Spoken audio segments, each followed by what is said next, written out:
Okay, so I don't know who needs to hear this, but all day I have been hearing the word bemoan or bemoan. It's basically the word that describes somebody complaining about a situation or a condition, and I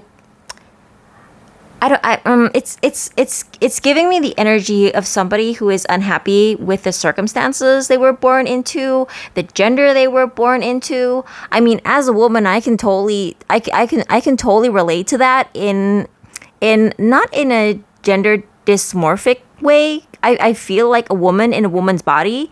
I've never felt kind of like, oh, I should be a man. I've never felt that way, but I feel like some of us women, we feel like, why do I have to be born into the gender that gets discriminated against, that doesn't have the upper hand in a patriarchal society or something like that? Or this could have something to do with, why was I not born into a gajillionaire family, or why was I not a nepo baby? I'm just getting that energy, and I'm okay. So I decided to draw some cards, and we got the Nina Simone, Johnny Cash, and Bob Marley. And okay, let me just zoom in a little bit. So Nina Simone says, "Never trust cures from the system that made you sick." That made you sick. Okay, so I'm getting the energy of never trust a cure from the system that made you sick. What I'm getting from that is that we've all been lied to.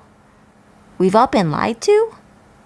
Um, I'm getting cult think. I'm getting I'm getting kind of this cult like following. It's kind of giving me the energy of, you know how YouTube gurus or content gurus will sell you this dream that, oh, YouTube is the place to make money, blah blah, and it's the place to be your own boss, when in reality your subscribers are your boss. And it's just kind of, I think a lot of us are unhappy with what we were born into. I mean, don't get me wrong. I think a lot of the disadvantages some of us were born into are pretty legit. We do live in a society where women are targeted for violence, for example. That's 100% true. But I think when it comes to kind of the chasing your dreams and not reaching your dreams and not meeting your goals, I think I'm getting the term main character energy is overrated. And again, with the Eight of Wands in the reverse, again, I'm getting this this energy that we as a society have been misinformed. We were sold a dream, and I feel like most of us, or some of us, once we meet that threshold, once we reach those dreams, once we buy those things that we were promised, that if we buy those things we'll be happy, we feel empty inside. It's kind of like in the developed world, people have these living standards, and if they can buy the shiny new whatever and have this, have that, the idea is that you'll be happy once you achieve those things. But I feel like for many people, once they achieve those, they kind of go, well, okay, what next? And I feel like with the Lovers in the reverse, I feel like we've been sold this idea that relationships have to be perfect, which none of it is perfect, be it friendships. I'm not just talking about romantic relationships. I'm talking about being born into a family dynamic that is quote unquote healthy. I don't think there is a single, and I don't know, maybe I'm projecting because I came from an effed up family, but I don't believe any family is perfect. I think that behind all the happy family images that we see. There's probably at least a little dysfunction in every family, but I think especially in certain cultures, including my own culture, I think that we've been taught that, airing your dirty laundry is kind of an act of betrayal on your own family's privacy, and that's why people don't air their dirty laundry. And so we never hear about kind of the darker sides of other people's family situations. I feel like talking about money is frowned upon in certain circles. It's deemed unclassy. So when people, and oftentimes some of us have really generous and wealthy friends. I have very generous and wealthy friends. So it's kind of like when I have my financial struggles, I don't want to say it out loud, not out of embarrassment, but because I know that if I say something, they're gonna want to help me, and I don't want to owe them anything. I feel like, I don't know. I feel like we all put on a face, and that face kind of, you know how they say on the internet, nothing is real, and social media is a highlight reel of people living their best life, and it's just a highlight reel of the good sides of their. I feel like people don't do that out of malice. I feel like when people post the more positive sides of their lives, their quote unquote highlight reels, I don't think most people do that maliciously to make people jealous. I feel like it's out of kind of either embarrassment, insecurity, or they feel like, oh, I don't want to make people worry. Or on the darker end of things, I feel like there are some of us who don't want to see our haters relish in our suffering, which, no shame in having haters. I don't believe there's anything to be ashamed of, because I feel like we're only human and we can't please everyone. I'm sure there are people who watch this video who upon hearing my voice will immediately dislike me. It's just a thing. It doesn't mean that I'm a good person or a bad person. It just means that their energies don't match with mine, and that's fine. So while I don't think having haters is something to be proud of, I also don't believe that having haters is something to be ashamed of. So I feel like we shouldn't vilify people for posting their highlight reels, but at the same time, these highlight reels create false expectations that people impose on themselves. And I don't know, I feel like we've been brainwashed into thinking that being famous will make us happy, or being wealthy will make us happy. And being wealthy makes life so much easier, but it's not a guarantee for happiness. If you watch my previous video about financial abuse, you'll probably understand. And I feel like with the Five of Cups in the reverse, and also right below the Five of Cups in the reverse, there's Temperance. So there's kind of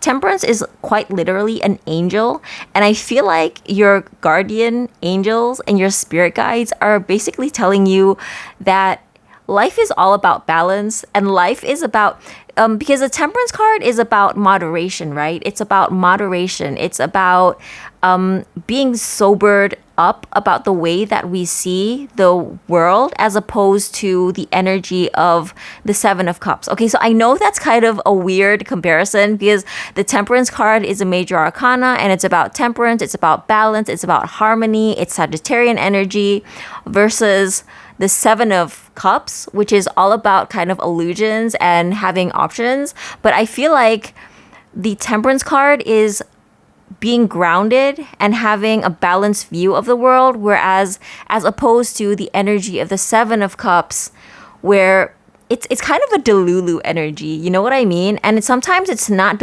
it's not internal delulu, it's external delulu. So external delulu is when we see an illusion portrayed by other people on social media, and I feel like maybe you thought that being famous would make you happy, but it didn't. Maybe you thought that having a large following would make you happy, and it didn't. And now you're just wondering, okay, so now that I'm a self-made whatever and I'm still not happy, I wonder if it's because my childhood sucks. And I don't think that's the answer either. With Bob Marley, One Love, I think we all are one. And I think it's so important to understand that if you ever feel insecure about other people, if you ever feel inadequate because you compare yourself to other people, it's so important to kind of focus on nurturing your crown chakra and understanding that we're all one and we're all just mirrors of each other. So if you get triggered by another person, they're just triggering something that's hurting within us, because when I get triggered by another person, I get triggered and I let myself get triggered, but I try not to let myself kind of unravel, and I kind of sit with myself and ask, okay, why did that trigger me? And also, again, with the Queen of Swords in the reverse, I'm getting I'm getting a sensation of kind of, we're being lied to as a collective. We're being lied to. That's what I'm getting from that. And with Johnny Cash, making the right enemies is as important as making the right friends. Again, it's that energy of you can't please anyone. You can't please everyone. So if you have a couple of people who are pissed off with you, if you trigger another person, maybe that's a good thing. And okay, so if you run a platform, I don't know, maybe you have your own YouTube channel and you trigger somebody, maybe that's a good thing. Maybe triggering people is your soul mission. I don't know. That would be a tough soul mission. I don't think I would personally, I don't think I would handle that soul mission very well because I don't like upsetting people, but maybe that's a soul mission for somebody out there who can handle that. And also, what else are we getting? Heaven or hell, it's up to you. So it's all about perspective, and that also matches with the temperance energy. With the temperance energy, I'm getting that because the temperance energy is right under the Five of Cups. I'm feeling that the Five of Cups in the reverse is your guardian angels and your spirit guides telling you that you shouldn't regret anything that's gone on in your life, because even the failures are some form of what you perceive to be failures is some form of an achievement. And I know that's going to sound so weird, but I saw something earlier in one of the music cards. I think it was, wait a minute. Okay, the Bob Marley card at the very top, what the first line says, a small axe can kill the tallest tree. Okay, the small axe can kill the tallest tree is, okay, what I'm getting from that is, okay, when I initially drew that card, I immediately got the message that, okay, main character energy is overrated. We've been led to believe that we need to have that main character energy, that we have to be a 1%er. But I don't think that's going to make people happy. And okay, and I feel called to use this example despite not many people. I know not many people are going to be able to relate to this example. This life example from my own experience, but I don't know why I feel called to use this example because it's so weird and I know not many people are going to relate to it, but I feel like because it's so absurd, okay, I'm getting that because it's so absurd, people will get it, even if it's unrelatable. Okay, so I have played main characters in theater and film, and I've also played supporting roles, okay? And for some reason, and I know this is going to sound hard to believe for some people, but for some reason, I often find that the supporting roles are more fulfilling than the main characters that I play. When I play a main role, and I have played main roles in plays in theater that are full length, and the whole story revolves around my character. And for some reason, I don't feel too fulfilled. For some reason, I feel like, oh, all these supporting characters are written to support my story arc, but there's something unfulfilling about it. I can't explain it. Whereas when I play a supporting role, for some reason, I tend to get more laughs. And I guess it's just the way that supporting characters are written. They're supposed to be comic reliefs or whatever, but I derive a lot of joy in making people laugh. I like to make people laugh at absurdities. And I sometimes find that when I get cast to play a role as an actor for main characters, that rarely happens. I'm just pulling the story along as a lead, and I kind of pull it. It feels like, I don't know. I can't explain it, but it's when I play a supporting character, I feel emotionally fulfilled. I feel happy when people laugh at me. And there's something, I don't know if it's because I have so many sixth house placements, but when I play a supporting character, I feel like I'm of service to the story more. So yeah, main character energy is overrated. And I know that's a weird example, but it is what it is. You don't have to be the most popular person on this platform. You don't have to be super duper wealthy. You just need to have your needs met and be financially comfortable enough that you have choices in life. You know what I mean? You don't have to be super duper 1% rich. I think that once you hit that tax bracket where you have options in life, where you can actually pick your profession, where you can actually choose how you want to live instead of be forced to live a certain way because that's the only way, that's the only option you have with the money you have. I think that's a sweet spot of happiness.